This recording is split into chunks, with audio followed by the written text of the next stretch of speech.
Oi, pessoal! Sejam bem-vindos a mais um Conversa de Peixe Grande, programa do Ictus Podcast. Nós estamos aqui hoje com uma presença que eu estou bastante feliz, bastante ilustre, tanto pela importância dessa pessoa, quanto pelo fato de ser uma peixe grande. É uma coisa que a gente não tem conseguido com tanta facilidade. Eu estou muito feliz por isso. Mas antes disso, eu sou o Thiago André Monteiro, vulgo Tan, então siga-me no Twitter, @vulgotan. Eu estou aqui com a Carol. Oi, Carol. Thiago, você tem que dizer que nós estamos muito felizes com a presença dela, entendeu? Porque quando você falou que tinha convidado ela, eu fiz questão de stalkeá-la na internet. E eu acho que eu sei mais do que você dela, hein? Pode ser. Oi, pessoal, eu sou a Carol Simão. Se você quiser me seguir lá no Twitter, é @somentecarol.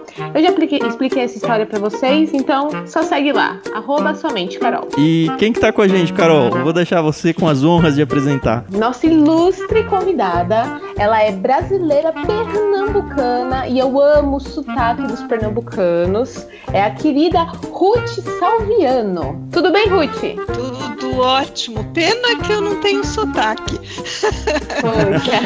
Porque eu vim de Pernambuco tão mesinha, com 9 meses. Então eu não tenho sotaque, que eu também gosto bastante.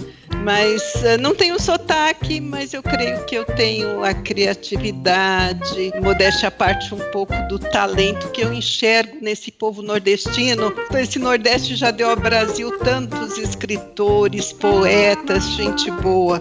Então eu fico sempre orgulhosa de dizer que eu sou nordestina, e quanto mais eu sou nordestina, mais tenho orgulho de ser. Legal. Ai, que delícia. E para quem ainda não ligou os pontos, a Ruth, ela é uma autora brasileira, ela tem alguns livros, todos eles focados na questão das mulheres envolvidas dentro de algum contexto da história do cristianismo. A gente vai, obviamente, falar um pouquinho sobre isso, então não vou estragar muito. Antes disso, eu queria explicar para você que não conhece ainda o que é essa conversa de peixe grande que a gente faz. Nós temos um clube literário também, além do podcast, Clube Ictus. Você pode encontrar mais detalhes no site clubeictus.com.br. E nós, todo mês, entregamos um kit com alguns livros, sendo um deles indicado por quem nós chamamos de peixes grandes, que são pessoas do universo cristão que amam livros assim como nós e que podem indicar então pra gente os livros que marcaram a vida deles. Então nós estamos hoje aqui com a Ruth, que vai falar um pouquinho da vida dela pra gente e com certeza vai indicar bons livros pra gente conhecer também. E um deles a gente vai selecionar e mandar no kit do Clube Ictus. E se você quiser ouvir esse e outros programas, basta acessar o nosso site ictus.com.br. Lembrando que Ictus você escreve ICHTHUS. Onde mais a gente tá, Carol? Nas principais plataformas de podcast, no site, dentro do site clubeictus.com.br, a gente tem lá um playerzinho onde você pode fazer o download ou ouvir no seu próprio computador, no seu celular, no carro, aonde você quiser. E tem uma novidade agora, Carol, acho que você não tá sabendo dessa ainda. Nos posts dos episódios mesmo que a gente tem no site ictus.com.br, a gente tá disponibilizando também links para todos os livros que são mencionados aqui nos programas. Então, se você quiser adquirir algum desses livros, a gente tem lá um link já prontinho para você, é só clicar lá e saiba que se você fizer essa compra usando o nosso link, você também está ajudando o projeto do podcast a crescer. Então, vai lá, acessa, ouça na sua plataforma favorita, mas se você gostou de algum livro, quiser conhecer mais, acessa ictus.com.br, procura a postagem do podcast que você ouviu e lá dentro vai ter um monte de link com um monte de livro que vai ser dito nesse programa. Se você quiser falar com a gente, é só usar hashtag #IctusPodcast em qualquer rede social. E aí você pode criticar, pode sugerir. Se você tiver um livro para indicar, a gente tá aceitando tudo. Hashtag #IctusPodcast, é só usar, pessoal. E quem sabe você não vai aparecer aqui nos nossos podcasts, o comentário que você fizer, certo? Ó, que beleza, hein?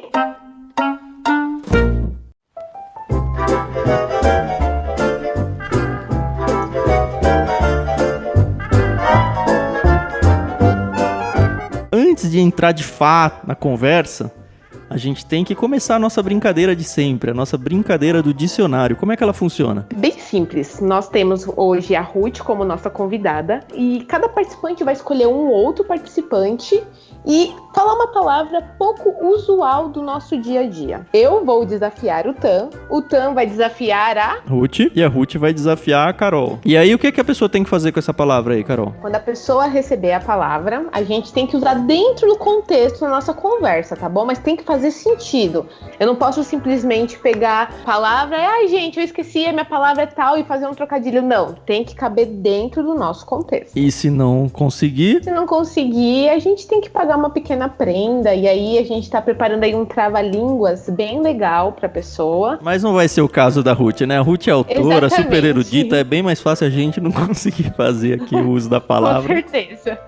E tem uma coisa muito importante nessas palavras, que além da brincadeira que a gente tem aqui, elas são também códigos de cupom de desconto para você ganhar 10% na primeira mensalidade de qualquer assinatura do Clube Ictus. Então basta você usar as palavras, qualquer uma das 3 palavras desse programa, lembrando que sempre sem acento, sem cedilha, a palavra internetês dela, né? Basta você usar então ela como um cupom de desconto, e esse cupom de desconto é válido até que o próximo programa entre no ar. Então se você tá tentando usar essa palavra e ela não tá funcionando, provavelmente você tá ouvindo esse programa um pouquinho tarde. Basta também você procurar o próximo episódio, ou o último episódio lançado, que você vai encontrar a palavra da vez. Então vamos aos desafios. Eu vou desafiar a Ruth com a palavra aziago. A-Z-I-A-G-O. Rima bastante com o meu nome, mas não é. Aziago. Tudo bem, Ruth? Tudo bem. E você vai desafiar a Carol com qual palavra? Com a palavra sui generis. São 2 palavrinhas separadas, mas com um significado só. É uma palavra que vem do latim e é bem facinha. Sui generis. Isso. Pro cupom de desconto, a gente vai juntar isso tudo numa palavra só, tá bom? Olha, realmente quando ela falou me assustou um pouquinho, mas o significado é bem tranquilo. E eu vou desafiar o Thiago e... eu sou muito boazinha com o Thiago, viu? Obrigado. Rubicundo. Vai você. Ai. Rubicundo, vamos descobrir o que é rubicundo aqui. Não, é tranquilo, é tranquilo. Agora sim, vamos parar de falar. Ruth, quem é a Ruth por Ruth? Como já falamos, eu sou pernambucana, nasci em Belo Jardim. Minha família veio, quando eu era neném ainda, para São Paulo tentar, como bom nordestino, tentar sorte na cidade grande, em São Paulo. Então nós viemos, meu pai, minha mãe, 3 filhos, o caçula nasceu já em São Paulo. Cresci num lar evangélico, tive essa bênção de ter um pai apaixonado por Deus, um homem de Deus, de oração, de leitura da Bíblia. E eu tive o privilégio de crescer neste lar, onde ouvia hinos, decorei hinos, porque meu pai gostava de cantar o dia inteiro. Isso faz tanta falta hoje em dia, né? Oh, tão bom o louvor. No meio dos louvores, Deus habita. Amém.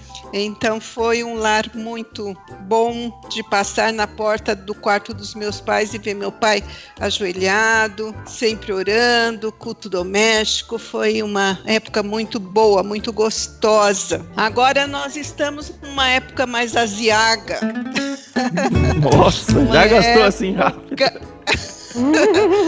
Uma época de incerteza, estamos vivendo, infelizmente, essa de vírus, que a coisa boa que tem é estarmos podendo fazer esse podcast, cada um na sua casa. Se você percebeu alguma diferença no questão de qualidade de áudio, a gente está fazendo pela primeira vez uma gravação à distância. Normalmente a gente tenta ficar próximo. A gente até tinha marcado de ir na sua casa aí, né? Mas infelizmente o coronavírus atrapalhou tudo, né? Atrapalhou? Como atrapalhou? A gente não tem ideia, né? Os casamentos que foram cancelados, Pois é. viagens. Eu tinha sido convidada para ser preletora do 6º Congresso das Pastoras Batistas do Brasil, que ia ocorrer lá em Brasília em 30 de agosto. Já cancelaram? E já cancelaram, bebê. Eu Já duvido que cancelaram até o evento. agosto o mundo vai estar rodando normal, viu? Pedro, não pode demorar até lá não, né, gente? Tomara que isso resolva.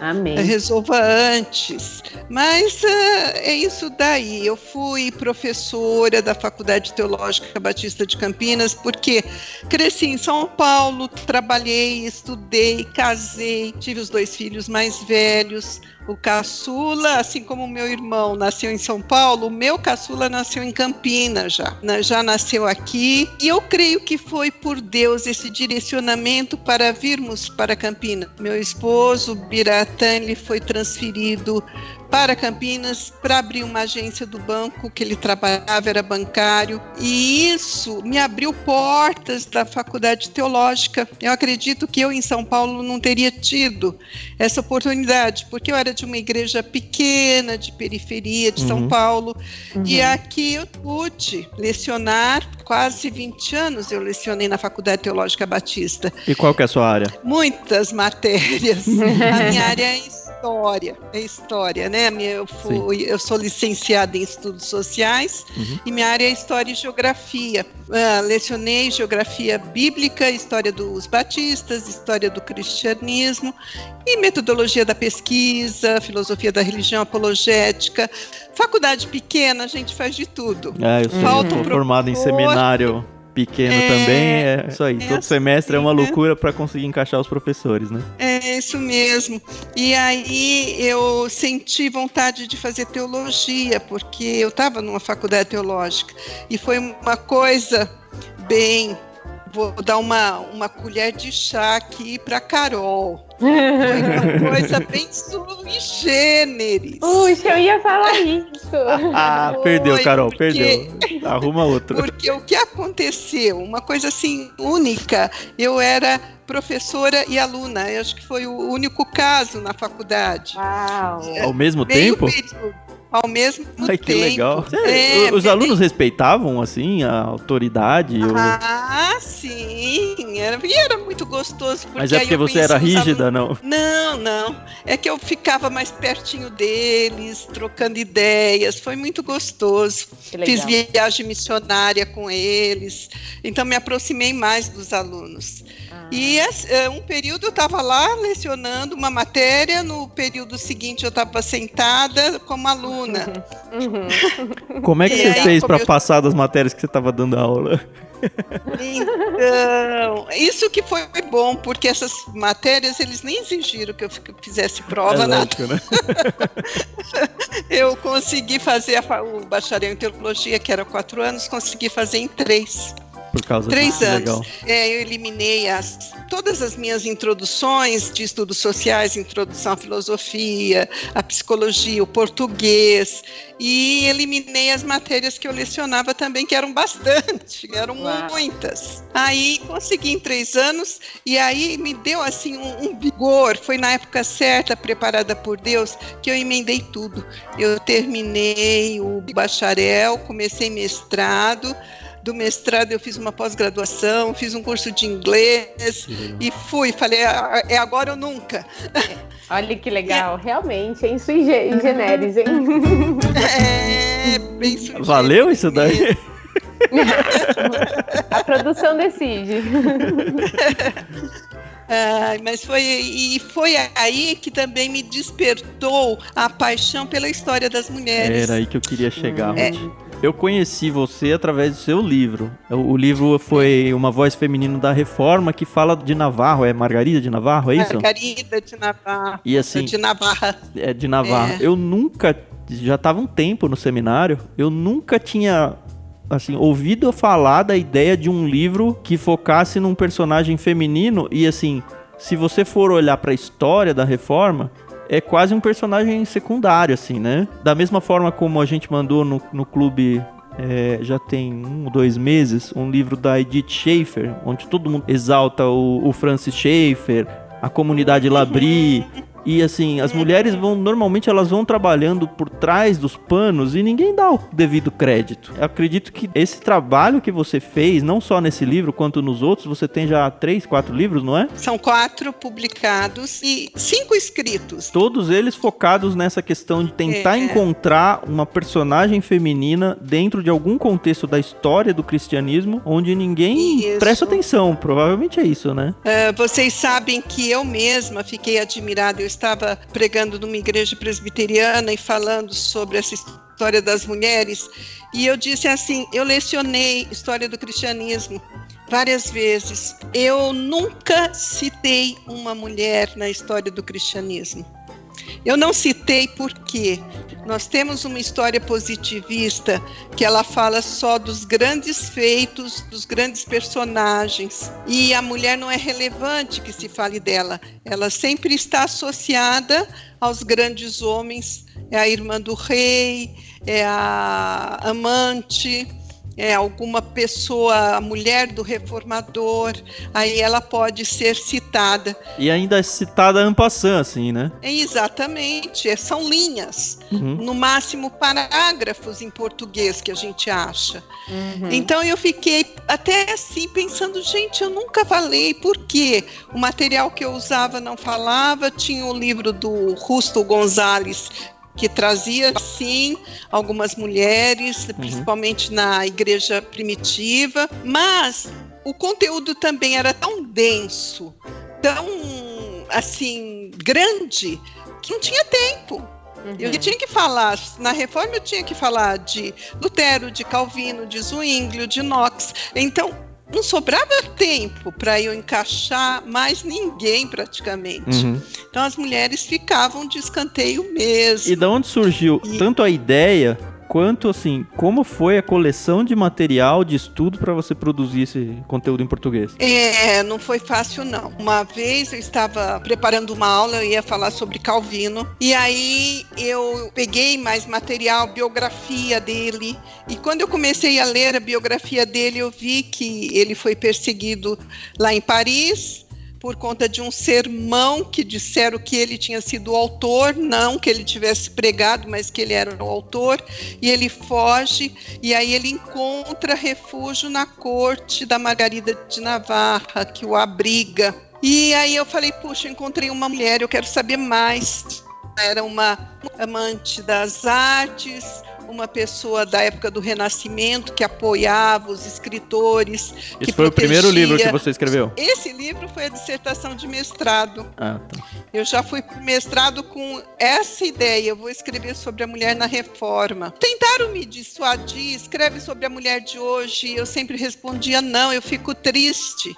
Porque está muito perto, a gente está sentindo essas dificuldades como mulher, então eu prefiro pegar uma mulher do passado, que ela já viveu, já realizou, e a história, mesmo que fale pouco dela, mas tem alguma coisa para falar dela, né?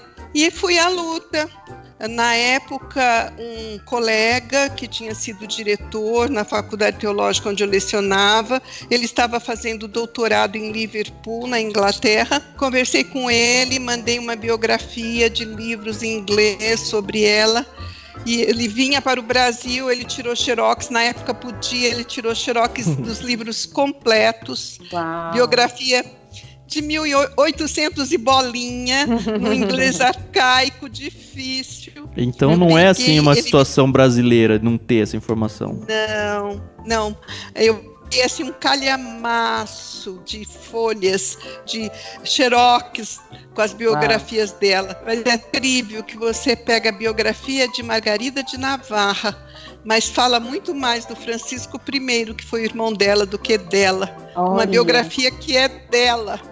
E a gente tem que fazer a coxa de retalhos. Os historiadores, os escritores, de um modo geral, eles não gostam dessa escrita que eles chamam de coxa de retalhos.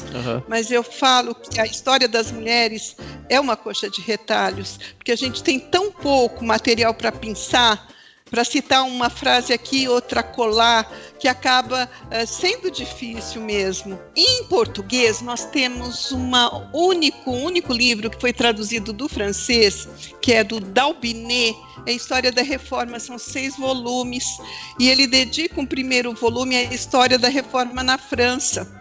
Então ele fala vários capítulos só sobre Margarida de Navarra. Qual que é o título desse livro? História da Reforma do século XVI, Legal. do D'Albinès. E ele vai então falar bastante da vida dela. Mas o resto foi em espanhol. Navarra é um reino na Espanha, era entre Espanha e França. Reino pequeno, então em espanhol, encontrei alguma coisa em francês e em inglês, e português foi o que menos a gente acha, que é inédito essa contribuição que eu dou. São coisas assim que até acontece que a gente fica até emocionada. Eu recebi ontem alguém no meu Facebook, eu estava falando de outro assunto, nem é meu amigo no Facebook, um senhor, interessante que ele não usou o Ruth Salviano, ele usou Senhora Ruth Almeida, Graça e Bem, até uma saudação diferente, Graça e Bem.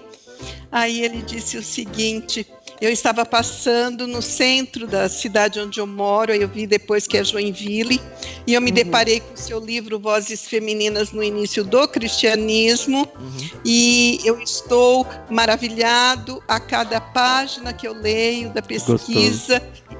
E ele falou assim, um material que até então a gente não tinha.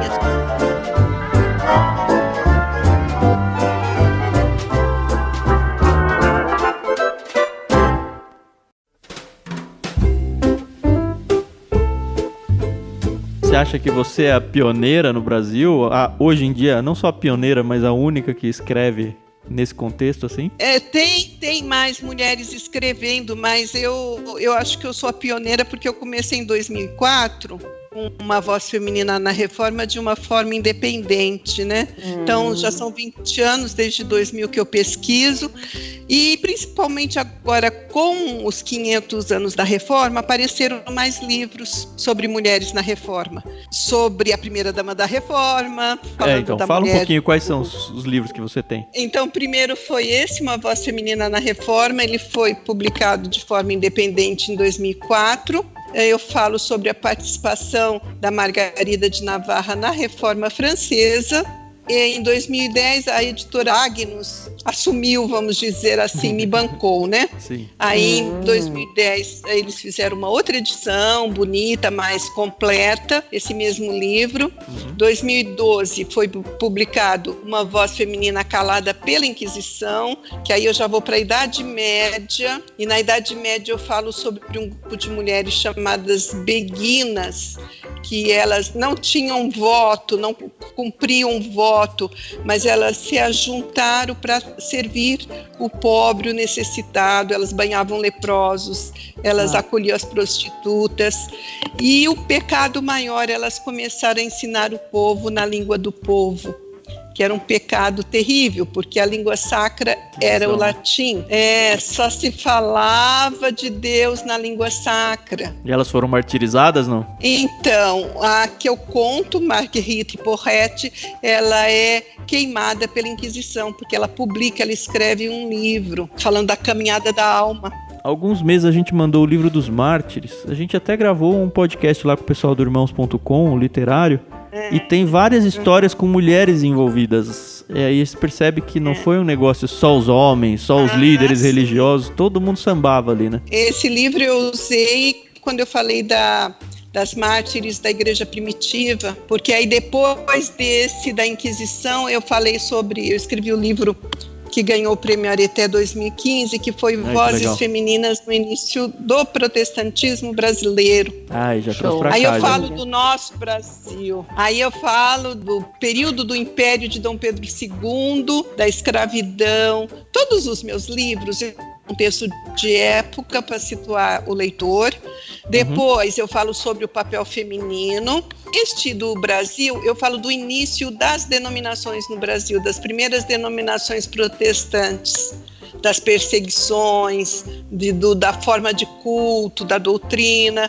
Depois eu cito as mulheres, as pioneiras na educação, as missionárias, as esposas de pastores, as escritoras, musicistas. Você vem até que ano isso? De 1850 a 1950, mais ou menos. Tá. Qual que é o seu xodó, assim, que você fala, esse aqui é o... Eu acho que é o do Brasil. É o do Brasil, porque quando a gente está falando de Europa, por mais que impacte as mártires em Roma, Susan Wesley, que foi o último livro que eu escrevi, dos avivamentos, tem histórias impactantes, as beguinas, mas Brasil parece que chega mais, né? Fica mais próximo ao nosso coração.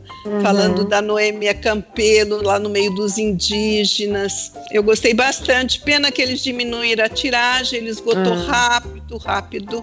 Você acha que a aceitação do público foi boa, assim, no geral, dos seus livros? Boa. Sabe por que eu acho? Eu acho assim, infelizmente, no nosso país, a gente não valoriza muito a nossa história, né?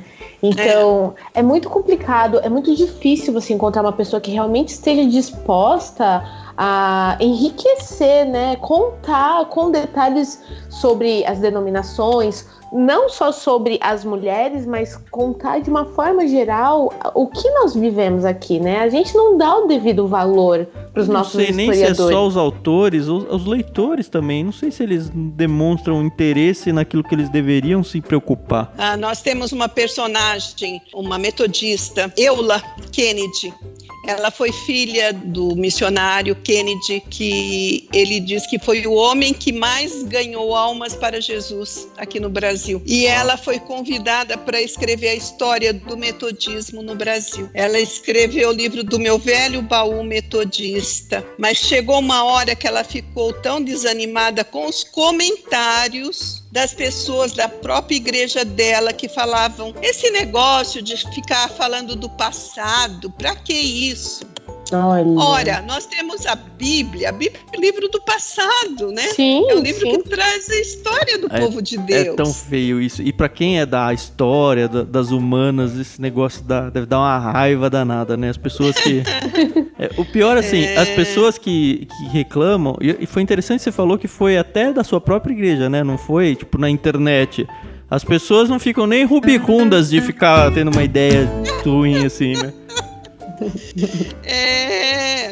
O negócio é o seguinte, foi da igreja dela, da Eula Kennedy, e ela escreveu um livro maravilhoso sobre o início do metodismo, e ela contava como que era a vida do filho do missionário, quando o pai ia viajando, os filhos iam juntos, aqueles cultos, à luz do candinheiro, né, da lamparina, e naquelas carroças, e eles se divertiam.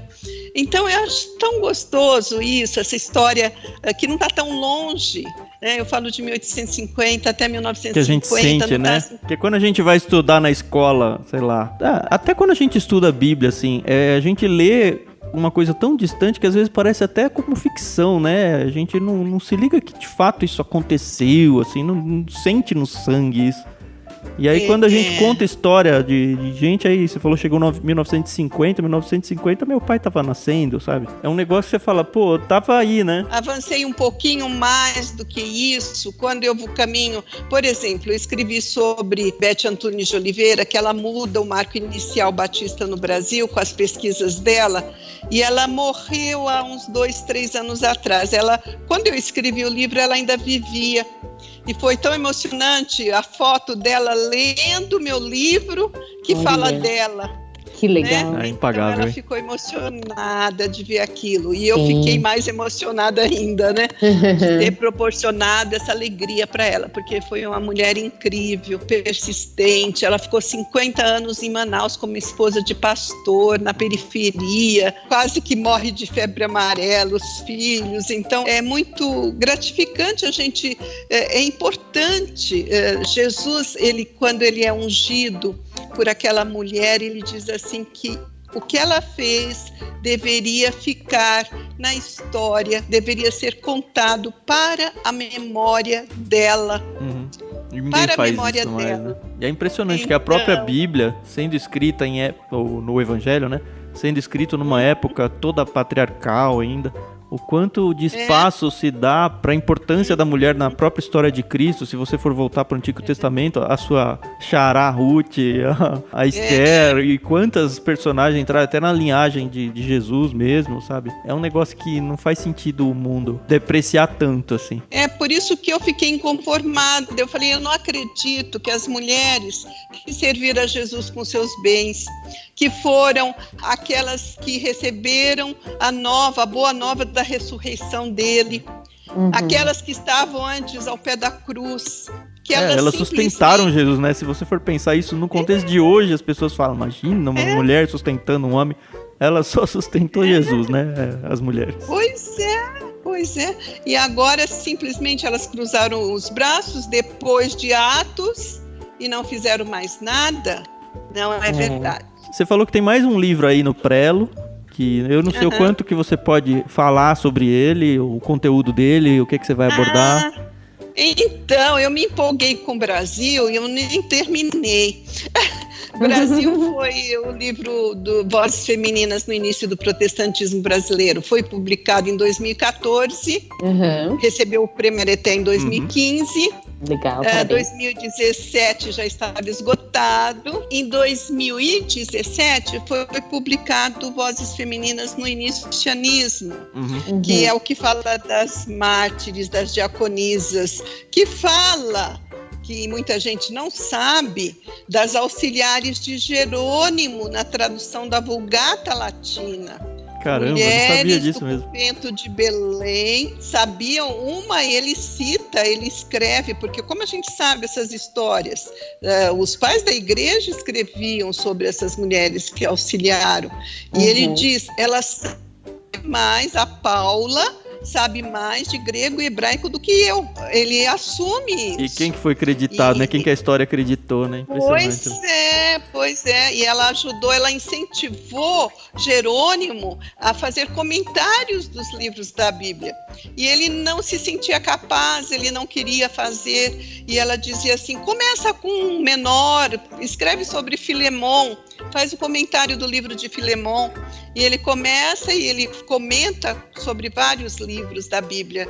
E as mulheres ali dando esse apoio, e essa ajuda até intelectual mesmo. Que legal. Elas deram, né? E aí depois desse do cristianismo, eu já escrevi já há algum tempo, não consegui editora, agora que a Ultimato, graças a Deus, vai publicar o livro. Boa, Ultimato, não é à toa que vocês são parceira nossa. A Ultimato, fiquei muito feliz.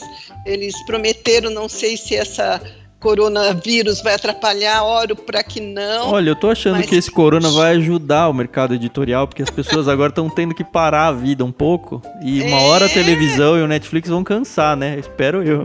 Ter tempo de assistir meus cursos online sobre a história das mulheres no cristianismo. O mundo vai se reinventar aí. Mas a Ultimato, ela assumiu esse título novo, ela tá republicando os antigos, os outros estão esgotados? Só o da Inquisição que não. Dos 4, 3 estão esgotados. Então, se você ouvinte aí encontrar em algum sebo ou em algum lugar, não perde tempo não, hein? Compra, porque não dá pra saber o futuro. É o Vozes Femininas nos Avivamentos. Eu vou falar da época do Wesley, do início do metodismo, da Susana Wesley. Eu falo também do Finney, eu falo do Whitefield, de outros, porque eu não falo só de mulheres. E o livro não é só para mulheres. Quem quiser um panorama da história do cristianismo, eu vou contando todo esse contexto, eu vou contextualizando toda a história, e aí eu vou citar esses grandes homens avivalistas, vou falar da condição moral na Inglaterra, que era péssima, e como o avivamento melhora, como a conversão, a regeneração transforma as pessoas em novas criaturas que vão ser úteis à sociedade. Eu vou falar de Frances Willard, que ela é uma pioneira em defesa do voto feminino. Caramba. Mas por que ela queria que as mulheres votassem? Porque ela queria que as mulheres votassem contra o comércio de bebidas alcoólicas. Olha. Que estava destruindo Que ano os isso, lares. mais ou menos? 1800. Caramba. Já 1800, século já começo do século XIX. A luta é grande, né? Depois vai ser aprovada a lei seca, né? A gente começa ali o metodismo no século XVIII, caminhamos até o século XIX, começo do século XX, quando a gente fala do movimento da Rua Azusa, aquele início do pentecostalismo. Então é um livro, eu acho que não vai ser gordo como o do Brasil, mas vai ser acima do peso. Você tem ideia do mês, pelo menos, de quando deve ser lançado? É julho, a promessa é julho. Esse ano ainda? Esse ano. O livro tá encerrado, então tá em diagramação, essa parte toda, é isso? Vai começar a revisão, eles estão trabalhando já com o livro. Que saia, que legal. Que dê tudo certo, porque é importante essa história também dos avivamentos, aquela cega Fanny Crosby, que é compositora de tantos hinos. Então, muitas mulheres muito boas para a gente ser inspirados por elas. Sim, com certeza, com certeza. A minha dúvida agora é outra, Ruth. A gente sabe que um autor, uma autora, a vontade de escrever não nasce assim do limbo, né? Normalmente uma pessoa que gosta de escrever, gosta de estudar, gosta de pesquisar, é uma leitura voraz. E aí eu queria meio que mirar a conversa para esse lado e conhecer um pouquinho desse seu lado leitora. Como que surgiu isso na sua vida? Isso veio dos seus pais? Como é que foi? Meu pai sempre gostou de ler. O meu pai, ele não comprava roupa. Se a gente não desse roupa para ele, ele ficava sem ter o que vestir. Ele não se importava com isso, mas livro, ele chegava com uma carinha feliz com os livros. Esse livro que eu te falei do Dalbinet, a História da Reforma, ele que comprou. Eu lembro o dia que ele chegou com essa coleção em casa e mal ele sabia quanto que a filha dele ia usar, né?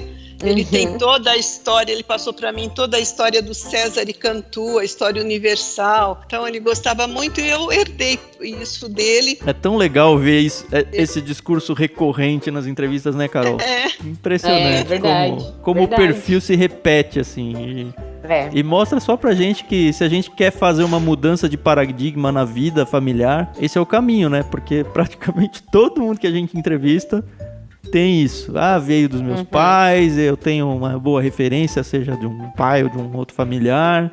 Eu era cercado de livros, eu não compro roupa, compro livros. Quantas vezes a gente vive isso, né? Verdade. Mas é isso mesmo. Meu pai, nossa, apaixonado. É difícil eu ir pensar no meu pai sem estar com o livro na mão, que é o que acontece comigo também. Minha casa é sobrada, eu subo com o livro na mão, eu desço com o livro na mão. Aqui no meu escritório é um monte de livros, né? Então a gente está sempre lendo, sempre buscando alguma coisa para ler, né? Verdade. Agora, para a minha pesquisa em si, eu mudei um pouco o que eu lia, né? Eu sempre li bastante, até para lecionar sobre a história do cristianismo. Mas para eu descobrir a história das mulheres, eu tive que mudar. Essa história das mulheres é recente, ela não é antiga, não. É século XX, é uma história bem recente. Então, o que a gente tem que ler? A história das mulheres no Ocidente, a história da vida privada. Adquiri recentemente, eu nem sabia que existia, uma história da esposa. Então vocês vão percebendo como é uma micro-história que vai pegando o pequeno e, vamos dizer assim, para não pega o todo, mas pega a parte, pega o detalhe, pega os excluídos. Tem um movimento da história como disciplina mesmo, né? Que meio que vai por esse caminho, né? Que abandona quase aquela ideia da história escrita na pedra, dos livros do ensino médio, ensino fundamental, e começa a buscar uma pluralidade de discurso, né? Para tentar construir uma... que ele acho que chama nova história, isso, pelo menos foi assim que me foi apresentado. É, a nova história, exatamente. Você é totalmente a favor disso, então, é isso? Olha, sabe uma coisa que eu não gosto nem quando isso acontece na história da Bíblia? Quando as pessoas de hoje, por mais que tenham conhecimento e sejam competentes, elas desprezam totalmente tudo que já foi escrito, isso não vale nada. Não sei se vocês passaram nos bancos escolares, Tiradentes foi um grande traidor, o Cabral não descobriu o Brasil, isso não foi assim. Eu já tinha saído da escola nessa época, mas eu soube que tem um movimento desse, né? É triste também isso, né? Porque, assim, um dos nossos slogans como clube literário é dizer que a gente sobe nos ombros dos gigantes. E eu acho que a própria construção da história, óbvio que ela não é infalível, ela não é escritura bíblica, né? Claro. Mas, assim, a ideia de desprezar um cabedal monstro aí disso tudo, porque, agora eu quero dar voz pra lavadeira, eu não quero mais dar voz pra não sei quem, e por causa disso tudo que foi construído vai pro lixo, é meio... Não até vale burro, mais, né? nada. Porque eu acho assim, não tem dúvida. Eu, quando eu escrevo, eu vou privilegiar o que eu gostei mais. Sim. Aqui é a Ruth pegando o que ela gosta. É você que assina o seu livro, receita, né? a receita da batata assada, da Eula Kennedy, colocando. Então, por quê? As pessoas comentam que meus livros são gostosos, apesar de ser livro de história, de ler, por conta de ser uma mulher escrevendo, e eu pego detalhes. Eu falei, puxa, isso é interessante, isso eu nunca vi. Eu ouso dizer que um homem não ia conseguir escrever um livro com o seu olhar, assim. Um livro sobre mulher, sobre a história da mulher, se um homem escrevesse, ele não ia performar tão bem. É diferente, tem tudo isso, mas eu não posso crer que uma pessoa como os discípulos de Jesus, que estavam ali com ele, as 500 testemunhas da ressurreição, como que essas pessoas que estavam tão próximas ali da história, elas podem ter escrito coisas erradas, porque um historiador de hoje ou do século passado fala que não foi nada disso. Pois é. É difícil, uma arrogância, né? Que não tem tamanho, né? Não dá para aceitar. Então, mas a gente sabe, é claro, que o historiador vai puxar sardinha para a doutrina que ele prefere. Isso qualquer área, né? Se você for para qualquer área vai assim, acontecer. Eu acho que a única que talvez não dê muito, e ainda assim eu venho dessa área, tem um pouco, é tipo a matemática, que é toda exata e você demonstra as coisas. Mas mesmo assim tem suas rixas ali dentro. Agora, quanto aos livros que eu gosto... aquele livro que faz você ir dormir lendo, aquele livro que te faz suspirar, o que é? Tirando a questão da pesquisa que eu tenho agora de ler sobre as filhas de Eva, é interessante os títulos, As Incômodas Filhas de Eva, ou então As Escondidas, Aquelas Ocultas, bem por aí os títulos, né? Mas eu gosto muito de Max Lucado. Gosto muito do Max Lucado. Algum título específico? Atualmente eu tô lendo ele escolher os cravos dele. Gosto também do Philip Yancey, Decepcionado com Deus. É um livro também maravilhoso. Tô lendo o Da Eternidade Até Aqui, do Frank Viola. É um livro mais antigo, mas que vale a pena ser lido. Agora, para as mulheres que querem saber um pouquinho mais sobre a época da Reforma, né? O meu já está esgotado, mas em sebo vocês acham, Uma Voz Feminina na Reforma. Mas tem a Reformadoras, do Martinho Lutero. Ele é o presidente da Academia de Letras Evangélica do Brasil, que eu agora sou uma acadêmica. Que legal, não sabia não, parabéns. Então, tem toga também, não? Não, ainda não. Ainda não tenho cadeira, né? E não vou torcer para ninguém morrer.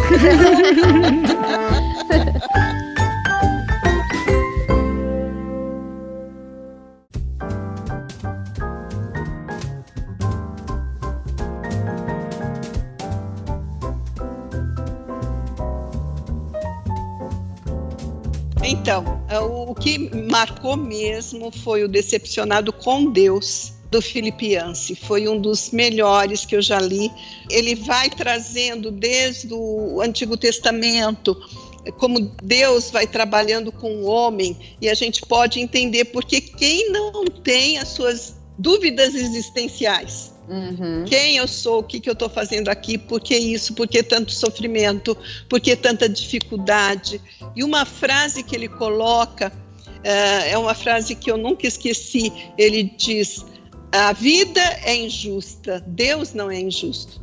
A vida é injusta, porque nós não podemos confundir Deus com a vida. E a gente faz muito essa confusão, né? A vida te dá o pontapé, a vida te derruba, as pessoas te decepcionam e a gente leva tudo isso como se fosse Deus que estivesse fazendo alguma coisa má para você, quando Ele quer só o nosso bem, né? Você costuma ler livros fora do meio cristão? Você gosta? Como é que você pensa sobre isso? Eu leio só relacionados à história. Aí eu tenho que ler como pesquisa mesmo, né? Mas eu não gosto, eu pessoalmente não gosto de livro de autoajuda. Às vezes eu posso ler, assim, mas até como curiosidade, livros do Augusto Cury, de Jesus como o maior psicólogo, ou alguma coisa assim, mas também não sou fã, né? Do Rubem Alves, mas eu leio. Mas, na realidade, o que eu gosto mesmo são livros mais profundos. Às vezes eu até adquiro e começo a ler um livro de autoajuda e não consigo terminar de ler porque começa a contar os casos e não é isso que eu quero profundidade bíblica, eu quero entender, né? E aí eu já me decepciono. E livros clássicos, assim, você tem alguma proximidade com eles? Gosta, desgosta? Qual que é a sua referência ao longo da vida? Clássicos que eu digo, clássicos da literatura mesmo, né? Eu gostava mais quando eu era adolescente, depois como jovem eu lia muito Vitor Hugo, li alguns livros assim, os livros dos românticos brasileiros, eu gostava de poesias do Castro Alves, Gonçalves Dias, lia bastante também. Depois que a gente fica mais na área teológica, né? Eu sei bem como é isso aí. Centrado, Mas você não vê problema um cristão ler um livro clássico, como Vitor Hugo, por exemplo? Não, nenhum. Eu acho que é interessante, a gente precisa ter esse conhecimento, é importante a gente conhecer, mesmo porque, por exemplo, até nas minhas pesquisas, quando eu estou escrevendo, eu escrevi sobre o início do cristianismo, eu li Ovídio, né, tive que ler o Cícero, tive que ler todos aqueles escritores, poetas romanos, gregos, né? A gente tem que saber o que havia na época do início do cristianismo e depois também os escolásticos. E aí já há uma cristianização, mesmo que não seja protestante, que demora a chegar só no século XVI. É uma cultura fantástica. Eu gosto de ler romances. Às vezes eu estou com a cabeça cheia, cansada de tanta pesquisa, de ler, e eu entro em férias e eu estou com o livro na mão. E às vezes até o esposo ou um filho fala, como assim? Você não precisa descansar a cabeça? E eu descanso lendo. Tem livros de cansar e livros de descansar. Né? Eu pego romances, eu leio romances, eu gosto muito das seleções, o Clube do Livro das Seleções, que eles condensam, né, as histórias. Então eu gosto de ler coisas assim também para relaxar um pouco, você entra na história, você esquece um pouco as preocupações e distrai, né? Isso também é bom. Então, qual a importância da leitura na vida de uma pessoa? Eu sei que eu tô falando com uma professora, né? Ia chover no molhado, mas qual que é a importância da leitura? Eu lamento pelos nossos jovens que não gostam de ler, que não leem, porque se eu não posso viajar, eu gosto de ler livros que falam sobre determinados lugares, que é como se a gente estivesse ali, que descrevem as paisagens, os costumes, a hora do chá da tarde. Então, vai ampliando o teu conhecimento sobre os lugares. A gente aprende muito com a leitura. Até o vocabulário, a gente enriquece o vocabulário lendo. Como que a gente detecta que tal palavra está escrita errada? Porque você já leu várias vezes a palavra escrita da maneira correta. E se você não ler, como que você vai saber? A gente hoje vê tantas palavras escritas erradas. Eu tinha um tio que ele punha a mão na barriga e dizia que doía a barriga dele. Quando alguém falava uma palavra errada ou escrevia errado, né? Então, a gente vê muita palavra escrita errada. O nosso português está totalmente detonado. Sim, outro dia eu tava na internet, assim, nas redes sociais, e eu li uma pessoa falando, mas eu não tive acesso à educação, eu não sei escrever porque eu não sei falar bonito porque eu não frequentei a escola. E eu falei, não use isso como uma muleta. O que você passou no passado, viveu, não pode ser agora, eu sou assim porque eu não tive acesso. Você tem acesso hoje. Então busca melhorar hoje. E eu acho muito triste. Algumas pessoas falam assim pra mim, você fala tão difícil, eu não consigo conversar com você. E puxa vida, eu não falo difícil. Eu tô em contato com os livros e a gente aprende tanto com eles que eu não posso voltar a ser aquela pessoa que eu era 5, 6 anos atrás, quando eu já aprendi tanto, já li tanto, já pesquisei tanto. Então, eu acho que as pessoas elas usam isso um pouquinho de muleta para não quererem melhorar. Exatamente, né? Exatamente. É só querer, né? Exatamente. E em relação a livros digitais, os famosos e-books, prefere, não gosta, passa longe? Olha, eu ainda não consegui usar. Eu uso para pesquisa. Aí eu uso, né? Porque muitas vezes eu não acho no sebo, porque se eu achar eu vou comprar. Que eu quero pegar o livro, eu quero rabiscar. Você é daquelas que fica visitando o sebo, então? Eu agora com a estante virtual eu vejo tudo virtualmente, mas eu compro muitos livros, até revistas antigas, e eu gosto disso. Os meus livros nem vai dar para passar para frente, porque eu rabisco, eu converso com o livro, eu questiono, eu não concordo, né? Então eu escrevo muito no livro. Mas eu tenho usado os digitais por conta que eu não encontro, que são livros esgotados. Então, aí a gente tem que usar. A minha filha usa bastante para ler mesmo, os romances, que ela gosta muito de ler, como eu, mas eu não uso, não. Eu gosto de pegar o livro físico mesmo. Ainda não fui convertida para o livro digital. Mas eu posso falar uma coisa? Você falou que não vai dar para passar os meus livros para frente. Mas eu seria tão feliz em receber um livro de uma pessoa assim que eu gosto e respeito a opinião e ver o que essa pessoa escreveu, lendo. Eu acho isso muito interessante. O livro rabiscado, né? Futuro. Exatamente. Eu comprei no sebo uma coleção de história que era de um professor. Gente, rabiscado, colado, jornal, textos de jornal, mas eu achei tão bom. A aula está preparada. A edição melhor, né? Sim. A edição do professor. Ele já fez o sumário, já destacou o ponto importante, já colou uma curiosidade que ele achou sobre a época. Há uns 2, 3 anos lançaram um livro. Qual é essa proposta, né, Carol? Você lembra? Era S, né? O navio de Teseu. Isso. Quer dizer, eles pegaram o navio de Teseu e fizeram essa brincadeira. Foi aquele diretor J.J. Abrams. Isso. E ele fez essa brincadeira. São 2 pessoas que pegaram esse livro na biblioteca da faculdade e elas se conversam de acordo com pelas o texto margens do livro, né? Elas vão trocando o empréstimo. Legal. Cara, a proposta do livro é sensacional. Não sei se você conheceu, Ruth. Ele vem numa caixinha, chama S só. E aí dentro é como se fosse um livro antigo de biblioteca, chamado O Navio de Teseu. E aí dentro dele vem tipo guardanapo, uns mapinhas, umas coisas assim. Cartão postal. Isso. Ele vem recheado de coisinhas dentro. Vem até aquele selinho de lombada de marcação de biblioteca pública mesmo. Dentro dele, até com cor diferente, com letra diferente, como se fosse letra de mão mesmo.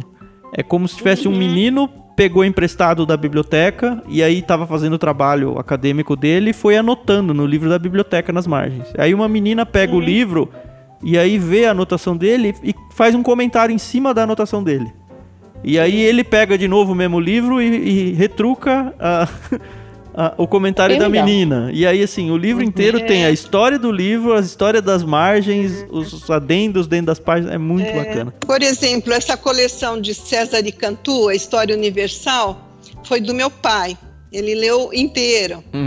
E aí eu vou pesquisar uma época para escrever meu livro, por exemplo, uma época da Reforma, que fala dos papas, um envenenava o outro, o bispo envenenava o papa, e aqueles conchavos, aquela imoralidade.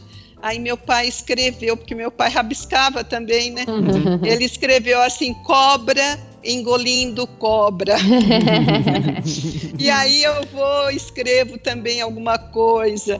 Então é como se eu estivesse conversando com meu pai, e se ele não tivesse escrito nada.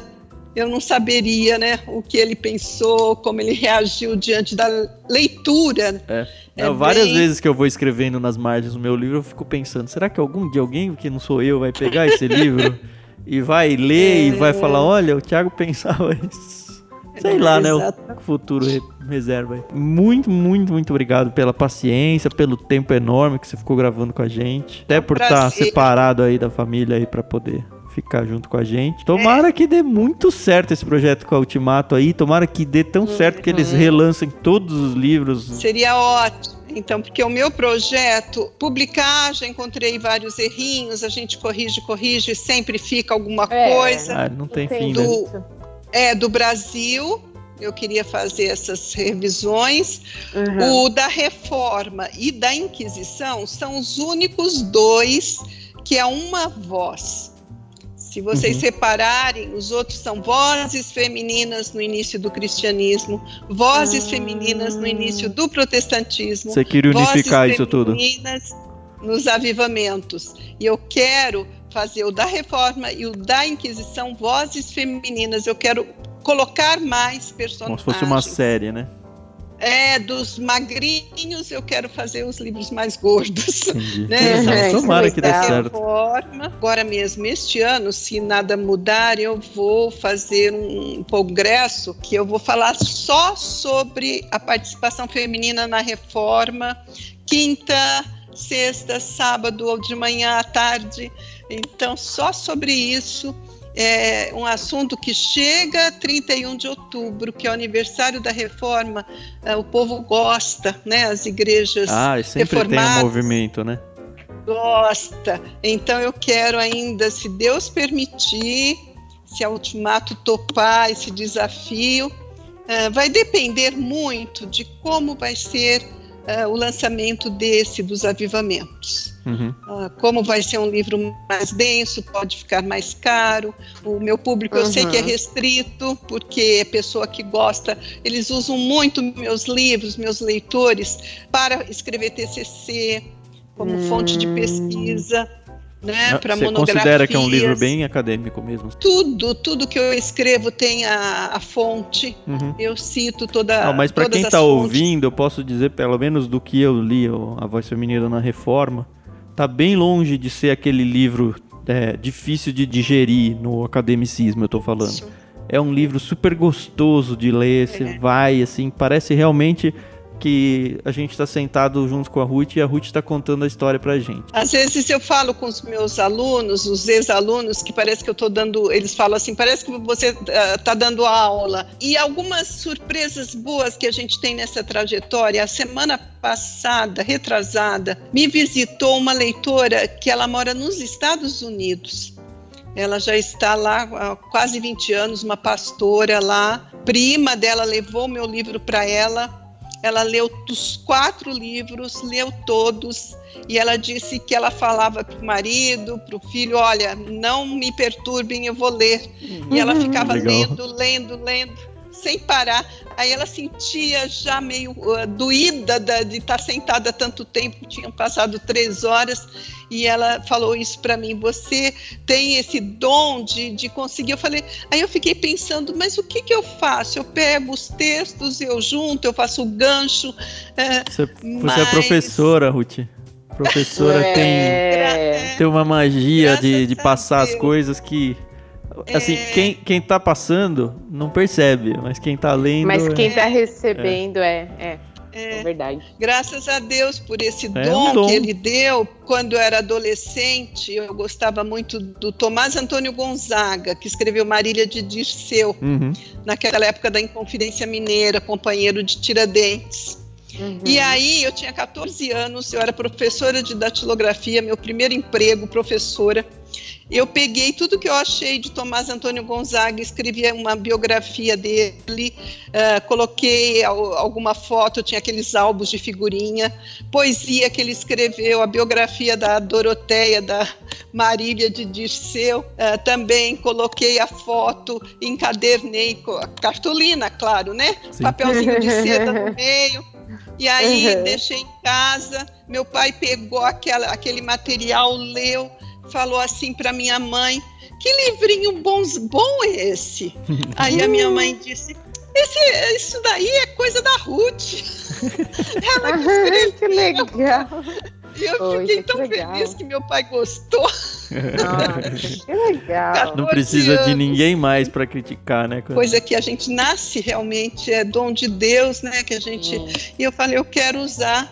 Eu estou feliz agora também, queria deixar esse recado, que eu consegui gravar essa história que tem nos livros que estão esgotados. Eu consegui gravar aulas. Então, curso Convergência de Teologia. É lá com o pessoal do Casal do Baso? É do Baso. E a gente já conversou, entrevistou eles lá. Que legal. A gente sabia que vocês estavam dando curso lá. Vingou lá, então. Curso avulso de História das Mulheres no Cristianismo. São 41 aulas, que vai desde a igreja primitiva até o protestantismo no Brasil. Até esse livro que ainda não foi publicado tem as aulas. E se alguém quiser fazer esse curso no futuro, tem que... Qual que é a cidade? Como é que faz, o Ruth? É entrar no Escola Convergência de Teologia e Vida Cristã. Montemor, São Paulo. É do ladinho de Campinas, né? É do lado, aqui do lado. Procura curso avulso, vai encontrar meu curso, é só se inscrever. No Dia da Mulher fizeram um desconto muito especial, ficou metade do preço. Eu acredito que no Dia das Mães, fica a dica, quem quiser, porque eu fico feliz, porque a gente não sabe o dia do amanhã. E se alguém quiser seguir você, Ruth? Você acompanha em redes sociais? Como é que funciona? Eu tenho o Facebook, eu tenho uma página que eu Qual escrevo, que é o seu usuário lá? ruthsalviano.com.br. Nessa página eu falo da minha adolescência, dos meus escritos, dos meus livros, das minhas igrejas, dos meus pastores, muitas fotos, dos eventos que eu já fui.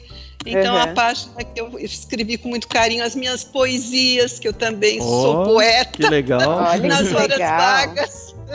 Vamos pegar uma delas e transformar num podcast. A gente tem um podcast que conta histórias aqui.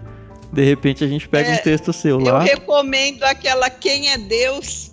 É uma poesia que eu retrata bem o que o povo hoje pensa sobre Deus. Quem é Deus? Então, para conhecer você de perto, ruthsalviano.com.br, é isso? Isso, é a minha página. Ainda não tenho blog, essas coisas, mas tem a página que eu prefiro porque eu vou aos pouquinhos, no meu tempo, escrevendo alguma coisa que eu ainda continuo pesquisando, né? É pra sempre, né? Não tem jeito. Muito obrigada, viu, Ruth? Porque é muito difícil a gente encontrar mulheres dispostas a fazerem o que a senhora está fazendo, e é de grande estima para o mundo, né? Não é só para o nosso país, mas para a nossa sociedade de um modo geral. Agradecemos também a Ultimato por ter aberto mais essa oportunidade, mais esse espaço, que realmente Deus faça frutificar e multiplicar muito. Então, se você quiser seguir então a Ruth Salviano, o site dela, ruthsalviano.com.br. Se você quiser seguir a gente, eu, Thiago, @vulgutan no Twitter, e a Carol, @somentecarol. Somente Carol. Isso. E se você gostou de algum livro e quiser ajudar o nosso podcast, não se esqueça. É muito fácil, é só entrar em ictus.com.br/Amazon. Lá você vai encontrar um link que vai levar para a Amazon. Só que qualquer compra que você fizer lá, você vai pagar o mesmo valor, e uma parte desse valor vai ajudar o nosso projeto do podcast. Obrigado, Ruth. Foi um prazerzaço estar de novo com você. A gente se encontrou lá num evento que o pessoal do Convergência fez. Para mim foi uma grande oportunidade para tietar você lá. É muito legal encontrar autores, gente que a gente nunca vai imaginar que vai chegar perto na vida, assim, e Deus dá esses presentes pra gente. Obrigado pelo carinho que você teve aquele dia, pelo carinho que você teve pra gente agora. Que Deus abençoe sua família, sua vida toda. Amém, que Deus abençoe esse ministério de vocês. Sigam firmes, persistentes e abundantes, né, no trabalho do reino de Deus. Precisamos de pessoas comprometidas, de pessoas interessadas, apaixonadas pelo nosso Pai, nosso querido Deus. Que Ele abençoe vocês. Um grande abraço. E você, ouvinte, se você chegou até aqui, gostou desse bate-papo, por que você não vai passar isso pra alguém e ajudar a gente também a crescer e fazer com que outras pessoas aproveitem um pouquinho mais da Ruth também, né? Obrigado então, Carol. Até mais pra todos nós e até semana que vem. Até semana que vem, pessoal.